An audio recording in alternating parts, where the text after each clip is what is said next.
प्यारे बच्चों, स्वागत है आपका मेरे यूट्यूब चैनल पर। मेरा नाम नेहा गुप्ता है और अब मैंने ये डायरेक्टरेट ऑफ एजुकेशन के द्वारा सेंड की हुई वर्कशीट्स का सॉल्यूशन विद एक्सप्लेनेशन डालना शुरू किया है। इस वीडियो से पहले मैंने वर्कशीट 39 डाली थी क्लास 9th की, जो इसी वीक के लिए आई है। आपने देखी होगी, नहीं देखी है तो आप उसको देख लीजिए। अब मैं वर्कशीट 40 का सॉल्यूशन विद एक्सप्लेनेशन आपको देने वाली हूँ। ये जो वर्कशीट है ये क्लास 9 के लिए 23 अक्टूबर के लिए अपलोड की गई है। मैं आपको इसको एक्सप्लेन करूंगी, इस तरह से करूंगी जिससे आप खुद भी इसका आंसर दे पाएं। फिर आप जरूर सॉल्यूशंस चेक करना। चलिए शुरू करते हैं इसको। ये जो वर्कशीट है ये आई है आपके lesson number 2 adventures of Toto, जो आपकी सेकंड बुक है जिसका नाम है मोमेंट्स। उसकी ये सेकंड स्टोरी है जो कि रस्किन बॉन्ड द्वारा लिखी गई है। बहुत ही इंटरेस्टिंग स्टोरी है, बहुत ही इसमें ह्यूमरस एलिमेंट्स है। ह्यूमरस मतलब हंसाने वाले इसमें एलिमेंट्स है। चलिए उसका एक समरी दिया हुआ है, उसको हम पढ़ते हैं इस वर्कशीट में और उसके बाद जो क्वेश्चंस हैं उसको हम डीपली स्टडी करेंगे। ध्यान से सुनिएगा। आप इस वीडियो को जरूर लाइक कर दीजिए, सब्सक्राइब कर लीजिए चैनल और आगे शेयर भी कर दीजिए। चलिए स्टार्ट करते हैं। The Adventures of Toto is a humorous and adventurous story। जो ये टोटो की एडवेंचर का जो टाइटल है, एडवेंचर ऑफ टोटो, टाइटल ही बताता है कि टोटो के एडवेंचर्स के बारे में, टोटो की कुछ हरकतों के बारे में हमें इस कहानी में बताया जा रहा है। तो टोटो है क्या? टोटो एक मंकी है, ठीक है। और ये जो स्टोरी है ये ह्यूमरस है, मतलब हमें हंसने पे मजबूर करती है। और उसकी उसकी एडवेंचरस एक्टिविटीज हैं। N adventurous story featuring the antics of a naughty monkey named toto. Antics मतलब फनी एक्टिविटीज, मतलब उस मंकी ने कुछ ऐसी फनी चीजें करी हैं जिससे रीडर्स को मजा आता है, पढ़ने में हंसी आती है। ठीक है, आगे बढ़ते हैं। The author's grandfather bought the monkey from a Tonga driver। आपको पता है जो टांगे तांगे वाला होता है, तो एक तांगे वाला था, उसके पास एक मंकी था। ठीक है, अब ये मंकी जो था वो तांगे ड्राइवर के पास था। और जो इस स्टोरी को लिखने वाला एक बच्चा है, उसके जो ग्रैंडफादर थे, उनको एनिमल्स का बहुत शौक था। ठीक है, तो उसके ग्रैंडफादर, उसके दादाजी उस मंकी को टोंगा ड्राइवर से खरीद के ले आए, क्योंकि उन वो बहुत he was fond of animals, उनको एनिमल्स बहुत अच्छे लगते थे। ठीक है, आगे पढ़ते हैं। He had his own mini private जू। घर में उन्होंने अपना एक प्राइवेट जू बनाया हुआ था। जू आपको पता है ना, हम जू में एनिमल्स को रखा जाता है, यहाँ पे प्राइवेट जू का मतलब है उन्होंने अपने घर में इतने सारे एनिमल्स यूज कर रखे थे, ऐसा लगता था कि एक छोटा सा जू उन्होंने अपने घर में ही खोला हुआ है। अब उस जू में कौन कौन थे? In which he kept a tortoise, tortoise रखा हुआ था। A pair of rabbits, rabbits थे। स्क्विरल थी, गिलहरी मतलब, डंकी एंड गोट। ये सारे एनिमल्स जो थे वो उसके प्राइवेट जू के पार्ट थे। ठीक है, समझ आ गया कौन कौन? ये आपको पता होना चाहिए। कई बार हम आरटीसी में एग्जाम में पूछ लिया जाता है कि जो नरेटर है, जो बॉय है, उसके ग्रैंडफादर के मिनी जू में कौन कौन से एनिमल्स थे। तो आपको सब पता है टॉर्टोइज क्या होता है? कछुआ, रेबिट्स, रेबिट्स पता है, खरगोश, स्क्विरल, गिलहरी, गोट, बकरी, डंकी, गधा। तो इतने सारे एनिमल्स उनके जू में थे। Once he bought a baby monkey. अब वो बेबी मंकी भी ले आए और उन्होंने किससे खरीदा? टोंगा ड्राइवर से खरीदा। और कितने में खरीदा? 5 रुपए में खरीदा। ये भी बहुत इंपॉर्टेंट है याद रखने के लिए कि उन्होंने वो जो मंकी था वो 5 रुपए में खरीदा था। और उसको क्या नाम दिया? उसको नाम दिया Toto. He was a pretty monkey, pretty मतलब देखने में बहुत प्यारा लगता था, विथ स्पार्कलिंग आईज। और उसकी आंखों में कुछ चमक थी जो बताती थी कि वो बहुत मिस्टीरियस है, वो बहुत शरारती है। आपने सुना होगा घर वाले कई बार बोलते हैं यार इसकी तो आंखों से शरारत नजर आती है। इसका क्या मतलब होता है? कुछ आंखें में शाइन होती है जिससे लगता है कि हाँ ये बच्चा तो बहुत ही शरारती है। ठीक है, तो उसको दादाजी को लगा कि जो ये मंकी है ये तो बहुत नॉटी है, और वो नॉटी चीजें उनको पसंद थी, नॉटी एनिमल्स उनको पसंद थे, इसलिए वो उसको खरीद के ले आए। और कितने रुपए में लाए? 5 रुपए में टोंगा ड्राइवर से। अच्छा, आगे चलते हैं। He had pearl white teeth. और उस मंकी के कैसे टीथ थे? पर्ल मतलब मोती जैसे सफेद दांत थे, पर्ल व्हाइट मतलब मोती जैसे सफेद। And had a long tail. और उस मंकी की एक लॉन्ग टेल थी, that served as his third hand. और जो वो टेल थी वो कैसे, उसको कैसे यूज करता था? वो उसके लिए तीसरा हाथ था। मुझे लगता है सभी ने कुछ ना कुछ ऐसा एक्सपीरियंस किया होगा। अगर आप कहीं गए हैं घूमने के लिए, वहां बहुत सारे मंकीज हैं, तो मैंने जनरली ये बात बच्चों से पूछी और बच्चों के पास कुछ ना कुछ होता है बताने के लिए कि कैसे मंकी उनके हाथ से चीजें छीन के ले जाता है। तो मंकीज जो होते हैं बहुत नॉटी होते हैं, और वो जो टेल है ना, वो टेल से भी हैंग करते हैं। लटक जाते हैं ब्रांचेस पर, तो उनको टेल्स होती है ना, उनका तीसरा हाथ की तरह काम करती है। चलिए आगे चलते हैं। ऑथर्स ग्रैंडमदर, अब हम आ गए ग्रैंडमदर पे। अब हमने ग्रैंडफादर के बारे में जान लिया कि ग्रैंडफादर तो बहुत फॉन्ड ऑफ थे एनिमल्स के, उनके पास एक प्राइवेट जू था। और ग्रैंडमदर क्या थी, she always first whenever grandfather brought some new animal और बर्ड। जब भी ग्रैंडफादर घर में कोई नया जानवर लेके आते थे या कोई बर्ड लेके आते थे, तो जो ग्रैंडमदर थी वो बहुत फंसी हो जाती थी। फंसी मतलब उनको बहुत गुस्सा आता था कि ये क्यों और ले आए, ठीक है। इसीलिए for this reason Toto arrivals was kept a secret. इसी रीजन से जब टोटो को घर पे ग्रैंडफादर लेके आए, तो उन्होंने उसको उसको सीक्रेटली कहीं पे रख दिया, क्योंकि वो नहीं चाहते थे कि ग्रैंडमदर उसको देखे और वो गुस्सा करे, ठीक है। अब कहाँ रखा गया, he was tied to a peg to hide it from the grandmother. अब क्या हुआ, पेग क्या होता है, जहाँ पे आप कपड़े टांगते हैं, जिसको हम खूंटी कहते हैं कई बार। तो उस पेग पर उसको एक रस्सी के थ्रू उसको बांध दिया गया, जिससे उसको हाइड कर सके, छुपा सके। किससे छुपाना है, ग्रैंडमदर से। बट उसने अपने आप को, he manage to get free from the peg. और वो अपने उसने क्या करा, उसने इतना जोर लगाया कि जो पेग था, जो वो खूंटी थी, वो दीवार से ही बाहर आ गई और अपने आप को उसने फ्री कर लिया। वो इतना नॉटी था। अभी से उसने घर में घुसा नहीं है, उससे पहले उसने डैमेज घर का स्टार्ट कर दिया। And pleased grandfather with his intelligence. लेकिन कौन खुश था, उसकी इस हरकत से ग्रैंडफादर बहुत खुश हुए, क्योंकि देखो बेटा, जो बच्चा इंटेलिजेंट है ना, वो नॉटी भी होगा। तो मंकी इतने नॉटी था ना, तो ग्रैंडफादर बड़े खुश हुए। इसका मतलब कि वो बहुत इंटेलिजेंट मंकी आज घर ले आए हैं, तो ग्रैंडफादर को तो बहुत खुशी हुई। आगे चलते हैं। The monkey had a troublesome nature. Troublesome मतलब जो सभी के लिए कोई ना कोई प्रॉब्लम खड़ी करता रहता है, ठीक है। तो वो बड़ा ट्रबलसम नेचर का था। और उसने he created nuisance for other pets. और जितने भी दूसरे पेट्स थे ना घर पे, उनका उसने जीना हराम कर दिया। अब वो घर पे शांति से रह ही नहीं सकते थे, जब से ये मंकी आ गया था। So when grandfather had to travel to Saharanpur to collect his pension, he secretly took Toto along with him in a canvas kit bag. अभी क्या हुआ, अब क्या था, ग्रैंडफादर को एक बार जाना था सहारनपुर में, क्योंकि वो रिटायर्ड थे और वो वहां जॉब करते थे, तो वहां से उनको अपनी पेंशन लेके आनी थी। पेंशन समझते हैं ना, जब कोई बंदा रिटायर हो जाता है, तो वहां से उसको हर महीने कुछ पैसे मिलते हैं, जिसको हम पेंशन बोलते हैं, ठीक है। पेंशन लेके आनी थी। तो उनको लगा कि अगर उन्होंने टोटो को घर पे छोड़ दिया, तो ये तो भैया बहुत परेशान कर देगा सारे एनिमल्स को, ग्रैंडमदर को और ऑथर को भी। तो उन्होंने क्या किया, चलो मैं इसको लेके जाता हूँ अपने सामने, अपने साथ लेके जाता हूँ। तो वो सीक्रेटली छुपा के टोटो को अपने साथ ले गए और उसके लिए एक कैनवस का बैग बनाया। उस बैग में उस मंकी को डाल के ले गए, क्योंकि भाई रास्ते में अगर कोई देखेगा कि भैया कोई पैसेंजर के पास मंकी है, तो कोई उनके पास बैठेगा ही नहीं, ठीक है।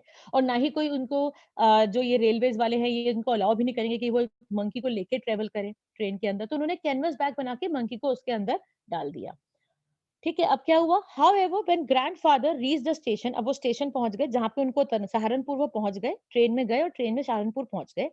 टोटो peeped out of the bag. अब टोटो का, अब वो शरारती तो था ही, अब वो कितनी देर तक उस बैग के अंदर रहता। उसने बाहर मुंह निकाला, पीप मतलब बाहर झांका बैग से। और जो टिकट कलेक्टर था रेलवे स्टेशन पर, जो जिससे ग्रैंडफादर अपने टिकट चेक करवा रहे थे, उसको एक स्माइल दी, टिकट कलेक्टर को, रेलवे स्टेशन पे।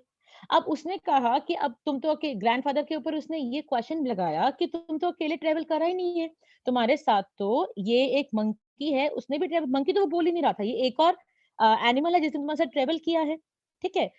Who charge grandfather a fair of 3 rupees for carrying a dog. और उस टिकट कलेक्टर ने कहा कि तुम्हें इसके 3 रुपीज एक्स्ट्रा देने पड़ेंगे, क्योंकि ये एक डॉग है। देखो बेटा क्या होता है, डॉग के लिए ना चार्जेस होते हैं। तो अब जो टिकट कलेक्टर था ना, वो इस बात पे जोर दे रहा था कि वो उसको डॉग ही बोले, क्योंकि अगर वो उसको मंकी बोलेगा तो वो पैसे नहीं ले सकता था दादाजी से। तो उसने बोला ये डॉग ही है, मैं इसको डॉग ही कंसीडर करूंगा और आपको मुझे 3 रुपए और देने पड़ेंगे, इसको आप साथ में लाए हो इसीलिए, ठीक है। तो अब दादाजी को महंगा पड़ गया ये, चलो कोई बात नहीं। Grandfather argued that toto was not a dog but he still paid for the fair. Grandfather ने उससे बहुत आर्ग्यू किया कि चलो मैं मानता हूँ ये मंकी है, लेकिन मैं ये कभी नहीं मानूंगा कि ये डॉग है। चलो फिर भी मैं तुम्हें फेयर देने के लिए तैयार हूँ, लेकिन मैं ये नहीं मानूंगा कि ये डॉग है, ठीक है। अब आपको समझ आ गया होगा कि टिकट कलेक्टर क्यों इस बात पे जोर दे रहा था उस मंकी को डॉग कहने के लिए, क्योंकि वो उससे चार्ज कर सकता था, अदरवाइज वो उससे चार्ज नहीं करता, ठीक है। आगे बढ़ते हैं। नेक्स्ट लाइन से finally toto was accepted by grandmother. अब वो वापस आ गए सहारनपुर से और उन्होंने बता दिया घर में दादी जी को भी, हमारे पास ये हम एक नया मंकी लेके आए हैं, और दादी जी ने उसे मान लिया, चलो ओके घर बन जाता है। Soon after that, grandfather shifted him to a comfortable place in the stable along with the family donkey जिसका नाम था नाना। अब क्या हुआ? तो दादाजी ने सोचा कि अब तो इसको हमें कहीं न कहीं शिफ्ट करना पड़ेगा, किसी न किसी एनिमल के जो हमने रखे हुए हैं प्राइवेट ज़ू में, उसी किसी न किसी के स्पेस में इसको भी जगह देनी पड़ेगी। तो उन्होंने शिफ्ट कर दिया उसको स्टेबल में। स्टेबल कौन-सी जगह होती है? जहाँ पे घोड़े-वोड़े को रखा जाता है, ठीक है? तो उस जगह पे एक गधा जो था, जो उनकी प्राइवेट ज़ू का पार्ट था, वो रहता था जिसका नाम था नाना।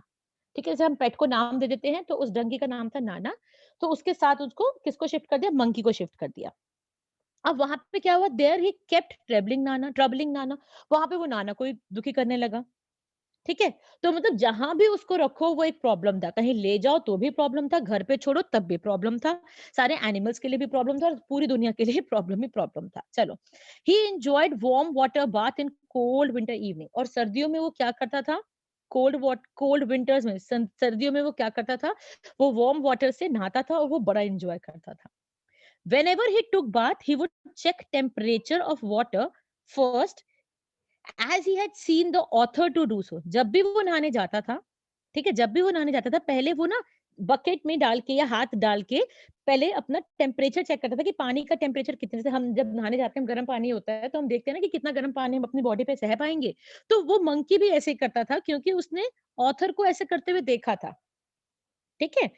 आगे एट वन इंस्टेंस एक बार क्या हुआ एक घटना बताई जा रही है he almost boil himself alive when he jumped into a huge kitchen kettle that was kept on the fire for making tea. अब क्या हुआ? अब किचन में क्या रखा हुआ था? एक केटल रखी हुई थी जिसमें पानी बॉयल हो रहा था और वो केटल क्यों रखी हुई थी? क्योंकि उसमें चाय बनानी थी। अब ये मंकी घूमते घूमते उस किचन में गया, इसने देखा पानी अभी ज्यादा गर्म नहीं था, इसको पता भी नहीं था वो क्या है, केटल है कि क्या है, उसको लगा पानी गर्म है। जैसे हमें सर्दियों में लगता है ना कि हमें थोड़ी सी गर्माहट मिल जाए, तो वो उस कैटल में जाके बैठ गया। अब कैटल तो नीचे से उसमें स्टोव जला हुआ था, उसमें गैस उसमें वो तो गैस तो ऑन थी, तो पानी धीरे-धीरे बॉयल होने लगा। अब वो कभी बाहर निकले, कभी बाहर निकले तो उसको ठंड लगे तो वापस अंदर बैठ जाए, फिर बाहर निकले ठंड लगे तो वापस अंदर बैठ जाए। तो क्या हुआ वो ऑलमोस्ट उसकी स्किन जो थी वो बॉयल होने वाली थी। तभी उसे ग्रैंडमदर ने देख लिया। व्हेन ग्रैंडमदर सॉ जब उन्होंने देखा इसको she quickly rescued and saved him. Rescue मतलब बचा लिया। तो ग्रैंडमदर ने आया और उसको खींच के बाहर निकाल दिया। नहीं तो वो पूरा बर्न हो जाता, उसको बचा ली उसकी जान, ठीक है?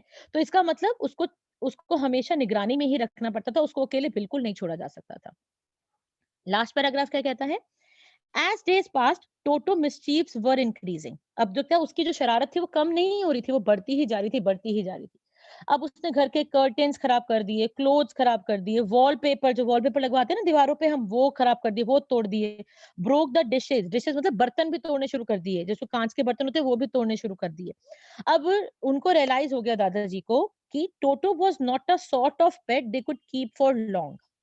उनको रियलाइज ये बात समझ आ गई कि टोटो ऐसा पेट नहीं है जिसको वो बहुत लंबे समय तक अपने घर पे रख सकते हैं। As his menace was increasing day by day, क्योंकि मेनेस मतलब वो दूसरों के लिए डेंजर बनता जा रहा था। तो उसका जो मेनेस था, उसके जो उसने चीजें तोड़ना वोड़ना शुरू किया था, वो बढ़ता ही जा रहा था दिन पर दिन विद अ हेवी हार्ट। अब ग्रैंडफादर को दुख तो हो रहा था। देखो बेटे, जो एनिमल लवर्स होते हैं ना, उनको दुख होता है एनिमल से दूर जाने पे। लेकिन जब उनको दिखाई दे रहा है कि घर पे रहने लायक नहीं है, आप मानोगे एक इंसिडेंट इसमें और है कि ग्रैंडमदर की अगर कोई भी या कोई भी रिलेटिव घर पे आ रहा है ना, तो उनके ड्रेस में ये होल भी कर देता था, छेद कर देता था उनके ड्रेस में। अब बताओ, कोई घर घर में गेस्ट आया है, उसके कपड़ों में कोई छेद करेगा तो कोई उसको पसंद करेगा? तो इतनी सारी प्रॉब्लम हो गई थी कि ग्रैंडफादर का दिल भारी हो गया। उनको लगा, भारी दिल से उनको लगा कि अब टोटो को मुझे वापस लेके जाना पड़ेगा उसी टोंगा ड्राइवर के पास जिससे मैंने इसको खरीदा था। और उन्होंने कितने में खरीदा था? ₹5 में खरीदा था, लेकिन उन्होंने कितने में उसको वापस बेचा? ₹3 में। अब चाहे उनको ₹2 का यहाँ पे लॉस हुआ हो, लेकिन वो रेडी थे इस लॉस को उठाने के लिए, क्योंकि आगे वाले लॉसेस को बचाना था, आगे वाले खर्चों को बचाना था, क्योंकि वो तो रोज ही कुछ ना कुछ खराब कर ही रहा था। ठीक है? तो आपको समझ आ गया? अब आपको लगता होगा कि टाइटल बिल्कुल सही है, एडवेंचर्स ऑफ टोटो। ठीक है? अब हम इसके कुछ क्वेश्चंस करेंगे जो हमें इस वर्कशीट्स में भेजे गए हैं। 1 मिनट किड्स। चलिए। Yes, let's go with it. हमारा पहला क्वेश्चन क्या कहता है? देख लेते हैं।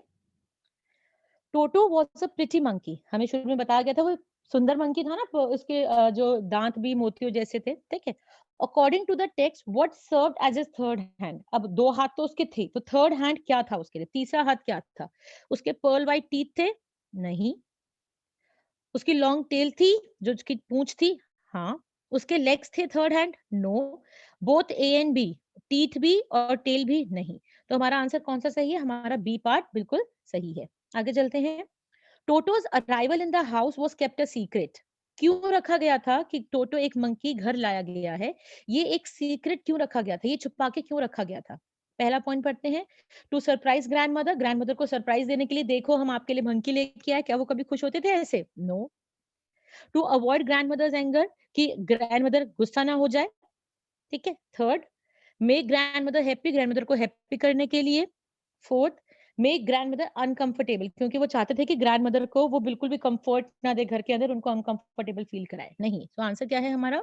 बी पार्ट, क्योंकि वो ग्रैंडमदर के एंगर से बचना चाहते थे। जब भी वो घर में नया एनिमल लाते थे, वो बड़ा गुस्सा करती थी। चलो, the word mischievous does not correspond to, अब मिस्चीवियस का मतलब क्या है? मिस्चीवियस का मतलब बहुत ज्यादा शरारती कोई बच्चा होता है, उसको बोलते हैं he is a mischievous child. तो मिस्टीरियस इन चारों वर्ड्स में से किसके साथ नहीं जाता है? The word mysterious does not correspond to, नहीं जाता है, ठीक है। डिसोबीडियंट, जो दूसरों की बात ना माने, इसके साथ तो जाता है। नॉटी मतलब शरारती, इसके साथ भी जाता है। हॉस्टाइल, हॉस्टाइल मतलब जो दूसरों से नफरत करता है, दूसरों को तंग करता है, बिल्कुल इसके साथ भी जाता है, ठीक है। लेकिन वेल बिहेव, मिस्टीरियस का मतलब कहीं से भी वेल बिहेव नहीं है। मिस्टीरियस का मतलब कहीं से भी वेल बिहेव नहीं है। तो ये जो पॉइंट है, ये हमारे साथ नहीं जा रहा। आप ये डज नॉट को बिल्कुल याद रखें, ठीक है। इसका आंसर है हमारा डी पार्ट। आगे चलते हैं। Toto's behaviour towards other animals at home, Toto का व्यवहार जो अदर एनिमल्स थे घर में, और थे ना कौन कौन से थे? रैबिट था, डंकी था, है ना, स्क्विरल थी। तो उनके साथ उसका व्यवहार व्यवहार कैसा था? वो उनके लिए ट्रबलसम था, बहुत परेशान करता था उनको। वो उनसे फ्रेंडली था, उनके दोस्त जैसा था। सूदिंग, बहुत कंफर्टेबल उनको फील कराता था। या कॉर्डियल मतलब ये होता है फ्रेंडली बिहेवियर, कि वो फ्रेंडली बिहेवियर दिखाता था। अब आपको पता ही है इसका आंसर क्या है, तो वो उनके लिए भी एक ट्रबलसम बना हुआ था, तो इसका आंसर है ए पार्ट, ठीक है। ये हमारे एमसीक्यूज खत्म हो गए। उसके बाद बेटा आपके ये डिस्क्रिप्टिव क्वेश्चंस हैं, हम इनको देखते हैं एक बार। एक minute, let me scroll it up. इस बार आपके 100 से 120 वर्ड्स में इनको क्वेश्चंस को आंसर करने के लिए आया हुआ है। तो उसको हम एक बार डिटेल में समझ लेते हैं। आप भी अपने आप इसको लिखना, अगर आप अपना आंसर मुझे भेजना चाहते हैं, आप कमेंट में बॉक्स में भेज सकते हैं। मैंने एक सैंपल आंसर यहाँ प्रिपेयर कर दिया है, जिससे आपको हेल्प होगी अपना आंसर फ्रेम करने पे। पहला क्वेश्चन कहता है, do you think Toto prove to be an expensive deal for grandfather? क्या आपको लगता है कि टोटो बड़ा एक्सपेंसिव पड़ा, बड़ा महंगा पड़ा दादाजी को? उसके लिए रीजन देना है आपको, ठीक है। तो आप अपने आप लिख सकते हैं, बहुत सारे रीजंस हैं। उसने पैक खराब कर दिया था, उसने कपड़े खराब कर दिए थे, उसने वॉलपेपर खराब कर दिया था, उसने कर्टेन्स फाड़ दिए थे, उन्होंने गेस्ट के कपड़ों में छेद कर दिया था। वो एक पुलाव वाला इंसिडेंट है, अगर आपने बुक में स्टोरी पढ़ी है कि उसकी दादी ने पुलाव बना के रखा था, वो पूरे बोल को, जो जिसमें वो जिस बर्तन में, जिस कटोरे में, बड़े से बोल में रखा हुआ था, कांच का एक बोल था, चावल रखे हुए थे, वो उसको उठा के ले गया ब्रांचेस पे। वहां पे ले जाके उसने वो खा लिया, और उसके बाद वो ब्रांच से वो बोल छोड़ दिया जमीन पर, वो टूट गया। तो हर चीज वो इतने नुकसान कर रहा था। 5 रुपीज में खरीदा था, 3 रुपीज में वापस किया था। तो ये सारे खर्चे आपको यहाँ पे इन्वॉल्व करने हैं, ठीक है। अब मैं आपको आंसर समझा देती हूँ जो मैंने लिखा है यहाँ पे। Let me broaden it up. देखिए बेटा, Toto prove to be an expensive deal, बहुत महंगा पड़ा वो ग्रैंडफादर को। As keeping Toto was heavy on his pocket, अब टोटो को रखना उनकी पॉकेट पे भारी पड़ गया, मतलब पॉकेट में भारी पड़ने का मतलब है कि उनको बहुत खर्चा करना पड़ा, ठीक है। अब उसने क्या क्या कर लिया था, एक मिनट। हम आपको पता है एनिमल्स के लिए इट यूज करते हैं, तो मैंने इट यूज किया है। इट डिस्ट्रॉयड द कर्टन, उसने कर्टन डिस्ट्रॉय कर दिए, ठीक है। द वॉलपेपर, वॉलपेपर को डिस्ट्रॉय किया। और उसने नरेटर का कोट भी, जो ऑथर है ना, जो बच्चा है, इसका कोट ना उस खूंटी पे टंग रहा था। तो उसने जब वो खूंटी निकाली, तो वहां पे कोट को भी इसने बिल्कुल बिल्कुल फाड़ दिया, ठीक है। इसके बाद इसने क्या किया, इन एडिशन वन डे इसने क्या किया, it took the dish of pulao, ये पुलाव का एक कटोरा उठा के ले गया, ट्री पे भाग गया, और इसने पूरे दिन वो खाया।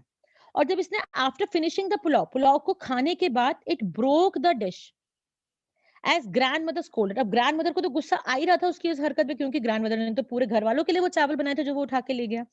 तो जब ग्रैंड मदर उससे गुस्सा कर रही थी कि वापस लेके आओ इस बर्तन को, तो उसने गुस्से में आके, क्योंकि ग्रैंड मदर ने गुस्सा कैसे किया मेरे पर, उसने गुस्से में आके वो डिश तोड़ दी। ठीक है। और दूसरा इंसिडेंट अभी अभी हमने पढ़ा ही है कि जब उनको ग्रैंडफादर सहारनपुर लेके गए, ठीक है, तो उसने टिकट कलेक्टर को क्या किया, टिकट कलेक्टर को बाहर निकल के झाँक लिया। इसे टिकट कलेक्टर को मौका मिल गया और पैसा लेने के लिए दादाजी से, तो उसके लिए उसको एक्स्ट्रा फेयर देना पड़ा। ठीक है। दूसरी बात, grandfathers pets lived very sociably together. जो सारे ग्रैंडफादर के और जो सारे पेट्स थे, सोशियबली मतलब मिल-जुल कर आपस में रहते थे। लेकिन Toto would not allow any of his companion to sleep at night. वो किसी भी अदर पेट को, किसी भी अदर एनिमल को जो उनके प्राइवेट ज़ू के पार्ट थे, किसी को सोने तक नहीं देता था रात भर। तो ये भी एक नुकसान वाली बात ही है। आगे चलते हैं। सून ग्रैंडफादर रियलाइज्ड, इसलिए ग्रैंडफादर को रियलाइज हो गया कि Toto was not a sort of pet, ऐसा पेट नहीं है he could keep for long, जो लंबे समय के लिए रखा जा सकता है। हेंस इसीलिए उन्होंने क्या किया, ही सोल्ड इट, उसको बेच दिया। किसको? सेम टोंगा ड्राइवर को। कितने रुपीस में? 3 रुपीस में। ठीक है। और कितने में खरीदा था उन्होंने उसको? From whom he had bought it in the 5 rupees, जिससे उन्होंने उनको 5 रुपीस में खरीदा था, उसको 3 रुपीस में बेच दिया। यहाँ पे हो गया हमारे 2 रुपीस का नुकसान। ठीक है। चलो, तो सारा खर्चा इसमें हमने इन्वॉल्व कर दिया इस आंसर में, तो हम कह सकते हैं हाँ, जो ये मंकी था वो बहुत महंगा पड़ा ग्रैंडफादर को। ठीक है। चलिए, नेक्स्ट क्वेश्चन पूछा गया है आपसे इस वर्कशीट में। Toto was a mysterious monkey, बहुत शरारती मंकी तो था ही वो। But then should we sell or leave the animals if we can not take care of them? क्या हमें सही है कि हम ऐसे एनिमल्स को बेचें और खरीदें? इससे बेहतर ये नहीं है कि हम उसको कहीं पे छोड़ दें। आपका इसमें क्या ओपिनियन है? देखो बेटा, फ्रीडम सबको अच्छी लगती है। किसको बंधन में रहना अच्छा लगता है, किसी को भी नहीं अच्छा लगता। सभी को चाहिए कि वो आज़ादी से रहे। ठीक है? तो इसीलिए इसका आंसर आप देख लीजिए, फिर आप भी अपने आप ट्राई करना और कमेंट बॉक्स में मुझे दिखाना अगर आपका कोई आंसर आप लिखते हैं तो। Freedom is what that everyone enjoys. Freedom वो है जो सभी एन्जॉय करते हैं। आप सब मानते हैं इस बात को? Nobody has right to take anybody's liberty. अब हम लिबर्टी मतलब फ्रीडम, आज़ादी। हमारे पास कोई राइट नहीं है कि हम किसी की आज़ादी को छीन लें। Animals to enjoy living in their natural habitat. जैसे हमें अपने अपने हिसाब से अपने एटमॉस्फेयर में रहना पसंद है, ऐसे एनिमल्स को भी अपने हैबिटेट में रहना पसंद है। They must be left free, उनको वहां पे हमें फ्री छोड़ देना चाहिए। ठीक है। दो टोटो was a mysterious monkey, buying and selling of it is not a good deal. मानते हैं कि वो मिस्टीरियस था, लेकिन हमें किसने अधिकार दिया कि उसको हम बेचें और खरीदें? In spite, if one cannot afford to keep them, they should be left in the forest. अगर हम किसी एनिमल को अपने पास नहीं रख पा रहे हैं, तो हमें उसको फॉरेस्ट में छोड़ देना चाहिए। वैसे भी मंकी ऐसा पेट है ही नहीं कि उसको हम मंकी एक ऐसा एनिमल नहीं है जिसको हम पेट बना के रख सकते हैं। ठीक है, आगे देखते हैं। Helping the stray animals is always advisable. कई बार क्या होता है, हम देखते हैं कि इधर उधर कोई छोटे सा डॉगी है या कोई कैट है, इधर उधर भटक रही है, उसको खाने पीने के लिए कुछ नहीं मिल रहा है, तो वो स्ट्रे एनिमल्स जैसे भटकते रहते हैं, काऊ है, तो अगर हमें हेल्प करनी है तो हम कर सकते हैं, उसके लिए कोई मनाही नहीं है। इवन कीपिंग द पेट्स, अपने घर में पेट रखना विद लव एंड रिस्पेक्ट, वो भी मंजूर है, इज एक्सेप्टेड हमारी सोसाइटी में। लेकिन आजकल क्या हो रहा है, buying and selling of pets has become a business. एक ये बिजनेस बन गया है, क्या? पेट्स को खरीदना और बेचना, लेकिन वो सही नहीं है।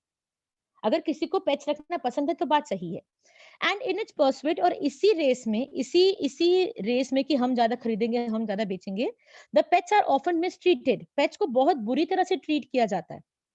ठीक है, तो this has to be stopped, इसको रोकना चाहिए। We should always follow the मंत्र। हमें क्या मंत्र फॉलो करना चाहिए लाइफ में? लिव एंड लेट लिव, जियो और दूसरों को जीने दो। ठीक है। सो बेटा, I have given you the answer to these questions. ठीक है, एक बार आप फिर इनको रीड कर लीजिए, फिर इनको डीप में स्टडी कर लीजिए। अगर आपको फिर भी कोई प्रॉब्लम आती है, आप कमेंट बॉक्स में लिख के मुझसे पूछ सकते हैं। और बेटा, सब्सक्राइब करना ना भूलिए, क्योंकि अब हर वीक जो भी वर्कशीट्स आएंगी, आई वुड कम आउट, मैं आपके सामने लेके आऊंगी with the solutions and with explanation. ठीक है। Thank you kids.